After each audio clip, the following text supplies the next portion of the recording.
আসসালামু আলাইকুম, welcome to my family kitchen. আজ আমি আপনাদের দেখাবো এরকম বড় বড় সাইজের ইলিশ মাছ কিভাবে সংরক্ষণ করে সারা বছর আমরা ফ্রিজে রাখতে পারি এবং মাছটা কোনো গন্ধ হবে না, মাছটা নষ্ট হবে না, মাছের স্বাদ একই থাকবে।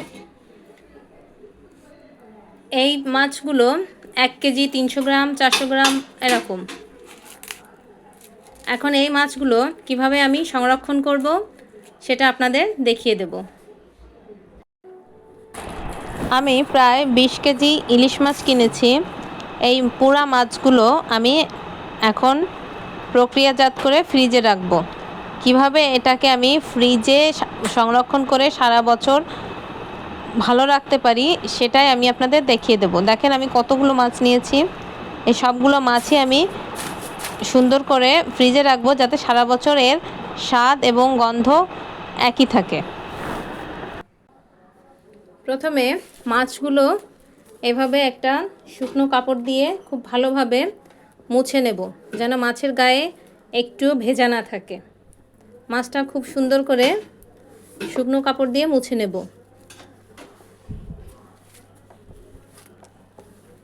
এভাবে মুছে নেওয়ার পরে মাছের এই যে কানের অংশটা আছে, এইখানটাতে 1 চিল লেবু রস দিয়ে দেব। এইভাবে দুই পাশেই লেবুর রস দিয়ে দেব। তো লেবুর রস দেওয়ার কারণে মাছটা একেবারে সতেজ থাকবে এবং এর টেস্ট নষ্ট হবে না। আপনারা 1 বছর সংরক্ষণ করে রাখতে পারবেন। 1 বছরে আপনার মাছ কিছুই হবে না।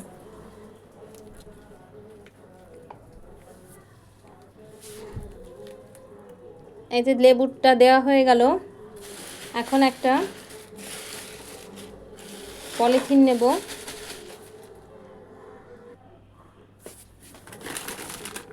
এখন বড় সাইজের এরকম বড় সাইজের একটা পলিথিন নিলাম। নিয়ে মাছটাকে এভাবে পলিথিনে রাখবো। চেষ্টা করবেন একটা মোটা পলিথিনে রাখার।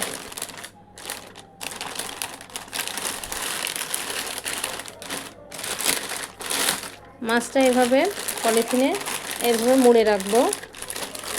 খেয়াল রাখবেন মাছের লেজটা যেন বাইরে না থাকে, কারণ লেজটা বাইরে থাকলেই মাছটা নষ্ট হয়ে যাবে। আর পলিথিনটা এমনভাবে মুড়তে হবে যেন মাছের ভিতরে কোনো বাতাস যেন না যায়, কোনো বাতাস যেন মাছে ঢুকতে না পারে। এরকম করে আমি সবগুলো মাছ পলিথিনে ঢুকায় রাখবো। আপনারা যদি মাছ মোটা পলিথিন না পান, যদি পাতলা পলিথিনে রাখেন তাহলে ডাবল পলিথিনে রাখবেন। অবশ্যই চেষ্টা করবেন এটা ডাবল পলিথিনে রাখার, যাতে মাছটা কোনো রকম তাপ না লাগে, বরফের ঠান্ডাটা ডিরেক্ট মাছে না লাগে, সেজন্য ডাবল পলিথিনে রাখবেন।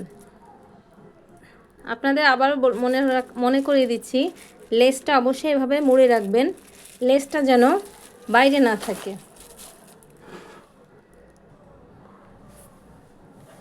মাছগুলো সব এভাবে আমি পলিথিনে মুড়ে ফেলেছি। এখন এরকম জাতীয় যে ব্যাগগুলো আছে, এই জাতীয় পুরো ব্যাগ, এই মাছটা আমরা এভাবে রাখবো না ফ্রিজে, এই জাতীয় পুরো ব্যাগের ভিতর ভরে রাখতে হবে।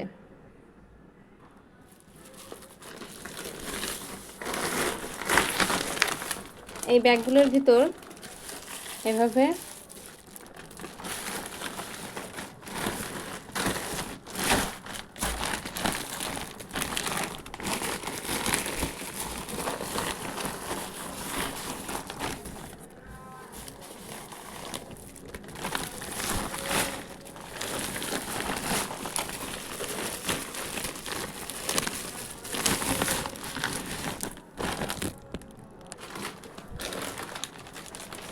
সবগুলো মাছ এভাবে ব্যাগে ভরে এরকম করে মুখটা আটকে রাখবো, যেন মাছের ভিতরে কোনো বাতাস না যায় এবং চেষ্টা করব এরকম পুরো ব্যাগে রাখার। খুব শক্ত করে এটাকে বেঁধে রাখবো।